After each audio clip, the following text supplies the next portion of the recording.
Hey everybody. So I bet you've always heard don't count your chickens before you hatch, but I'm gonna show you what happens when you don't count your chickens when you put them away at night. Okay, if you tried to watch my live stream on Sunday, you may have been able to see it, but you probably couldn't hear me. So I'm gonna go back around and show you something that happened. Okay, this wasn't here before, but this is here today. So this is the result of one of my little birds in my yard getting torn up, probably by a hawk or something. I'm not sure, but this is not part of my story, although it's in the same area.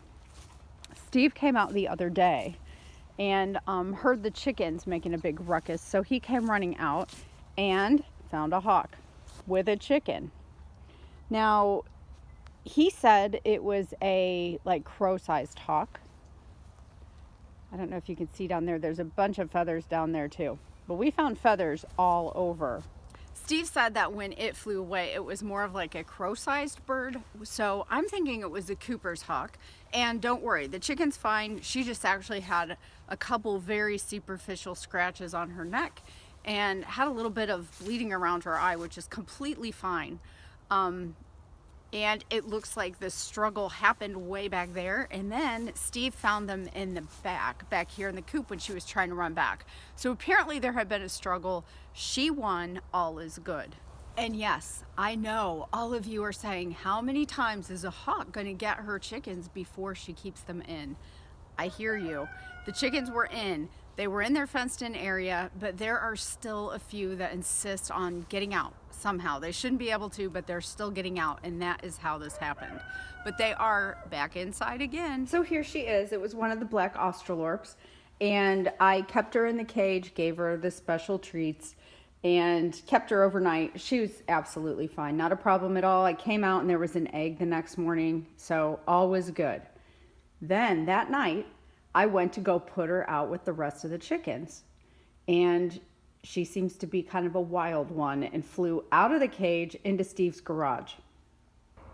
So she escaped when I tried to put her out, and there's no catching a chicken once they get in that garage and get under Steve's truck. So I opened the door and I let the other chickens out, hoping she'd come out and they'd all just go in at night. Well, Steve put the chickens away that night, and I think he doesn't count them because he doesn't like to admit how many chickens are out there. I asked him, and he said it looked like they were all there. He didn't see any chickens running around, so whatever. Fast forward the next night, last night, I went out to put them away, and I count them, and I was only coming up with 27, and there should be 28 chickens. So I'll go show you how hard it is to figure out who's missing.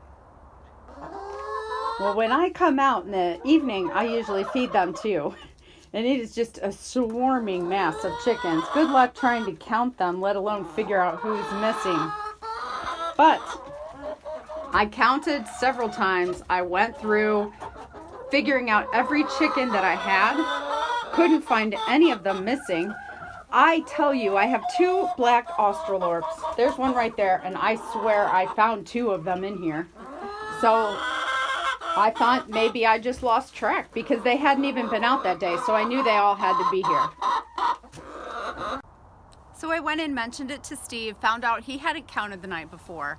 I looked outside under a few of the usual hiding places, didn't see the chicken, so I just kind of readjusted my number in my head that we must only have 27 chickens.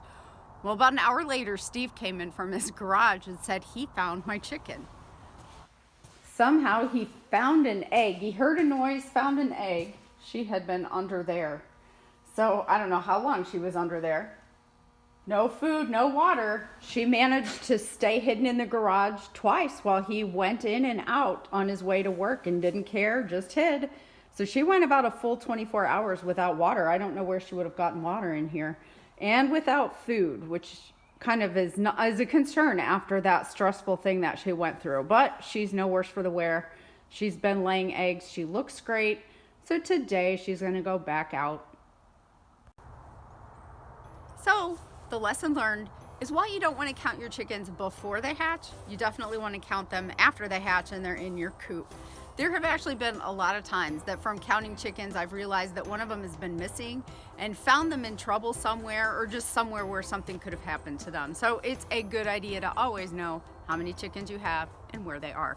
Thanks so much for watching, guys. Have a great week, and I will catch you then next time.